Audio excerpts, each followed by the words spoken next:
Escapers, Lorraine Whittemore here with PlanUrEscape Travel, and it's time for travel stories. So we're in our little travel story cozy nook with our tea because I love England. So anyway, I wanted to tell us another story about back when I went to England on my own, back in the 80s, showing my age. So many things happen when you travel alone. And it's really interesting because sometimes these things can't happen in a group. They're situations where you couldn't bring 5 people, or it just wouldn't have happened in that way because there's too many people, or you're with your girlfriend and you're not focused, or with your spouse or whatever. So they don't happen. So it's kind of fun. Sometimes it's good to just travel on your own once in a while. But I had this great story happen. It was Easter, and I was brought up Episcopal, so I thought I want to go to the Church of England and have an Easter celebration with the original English, religion or English church. So I went to St. Paul's Cathedral and for Easter service, and I met this woman there. I was sitting there, and she was at the service, and we just started chatting. And she was a nurse, and she said, "Hey, why don't you come out with us tonight? We're all going to go to this pub that's on the Thames." So I said, "Okay, I'll go." So I went out, and we get to this pub, and we're having a really great time, and we meet a whole bunch of the Queen's Horse Guards. They were all out partying, all young men, in the military. And so I got talking to one of them, and he said, "Oh, you're here visiting from the U.S. Why don't you come by tomorrow and I'll show you around?" So I said, "Okay."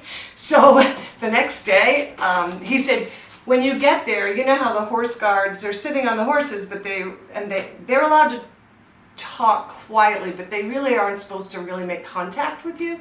So he said, "When you go up to the horse guard, just tell him my name, and then he'll tell you where to go." So I said, "Okay." So I go up, and there's this guy on this big huge horse, and I'm just staring because I didn't know if it was this guy that I had met, and I'm staring, and they have that hat way down, and I'm looking at the hat. I'm thinking, is this him? Is this him? And then I can't even remember the guy's name. Let's say Ian. And he said, and he with his lips straight, he goes, "Ian?" And I said, "Yeah." And he said, "Door to the left." So I guess Ian told him I was coming. So I go up and I knock on the door, and he answers, and he said, "Come on in." So it was great. All the officers were sitting in the lounge, and they were all drinking tea, so they poured me a cup of tea. And then they brought me out to see the horses. They brought me to see all the uniforms, all the brass, and the pageantry, basically, of these soldiers. And I had just a lovely time. I was there for maybe an hour, then I just thanked him profusely, and I left. And what an experience. I mean, how many people get to go behind the scenes with the Queen's Horse Guards? So it was a great experience, a great adventure, and that's what's fun about traveling. These things that happen as a fluke, they're just being in the right place at the right time.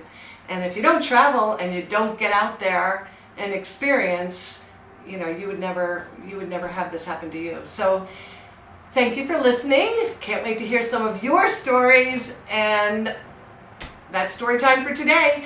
Please, as usual, down below, subscribe to the channel. I would love to have you be part of our following group, our escapers, and we will see you next time.